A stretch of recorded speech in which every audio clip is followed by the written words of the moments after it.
আসসালামু আলাইকুম। আজকে আমি রান্না করব বেগুন দিয়ে শুটকি, পুরাটা আমার স্টাইলে। যদি ভিডিওটি ভালো লেগে থাকে তাহলে অবশ্যই বাসায় ট্রাই করে দেখবেন। প্রথমে আমি কড়াইয়ের মধ্যে ভেজে নিয়েছি রসুন, পেঁয়াজ, শুটকি। এগুলো ভালো করে ভেজে এর মধ্যে আবার দিয়ে দিয়েছি মরিচের গুঁড়ো, হলুদের গুঁড়ো, ধনিয়া গুঁড়ো, সব কিছু ভালো করে দিয়ে কষিয়ে এর মধ্যে আমি আবার দিয়ে দেবো আলুগুলো দিয়ে নেড়ে চেড়ে এগুলো আবার সিদ্ধ করার জন্য ঢেকে দেবো। ঢেকে দিয়ে সিদ্ধ করা পর্যন্ত আমি অপেক্ষা করব। তারপর যখন দেখবো সিদ্ধ হয়ে গেছে তখন আমি এর মধ্যে দিয়ে দেবো কাটা বেগুনগুলো দিয়ে দিয়েছি। বেগুনগুলো দিয়ে আলুর সাথে আর ওই মশলাগুলোর সাথে আমি একসাথে মিক্স করে নেব। মিক্স করার পর আবার আমি ঢাকনা দিয়ে ঢেকে দেবো যাতে বেগুনগুলো ভালো করে সিদ্ধ হয়ে যায়। এই দেখেন ভালো করে আমার বেগুনগুলো একদম নরম নরম হয়ে গেছে, সিদ্ধ হয়ে গেছে, দেখেই বোঝা যাচ্ছে। ভালো করে সিদ্ধ হওয়ার পরে এগুলো আমি আবার ঢেকে দেবো পুরোপুরি হওয়ার জন্য। এই দেখেন একদম কমপ্লিট আমার তরকারিটা অনেক সুন্দর হয়েছে। এখন আমি দেখেন ভাত নিয়ে বসে গেছি আগেই।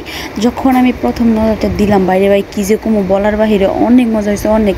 এটা যদি আপনারা বুঝতে চান তাহলে অবশ্যই বাসায় শুটকি দিয়ে বেগুন রান্না করে খাইয়া ট্রাই করে দেখেন। আমি মিশা কথা বলতেছি না, হাসা কথা বলতেছি ভাই, অনেক মজা হয়েছে, অস্থির হয়েছে, সেই স্বাদ। এই দেখেন আমি প্লেট খালি করে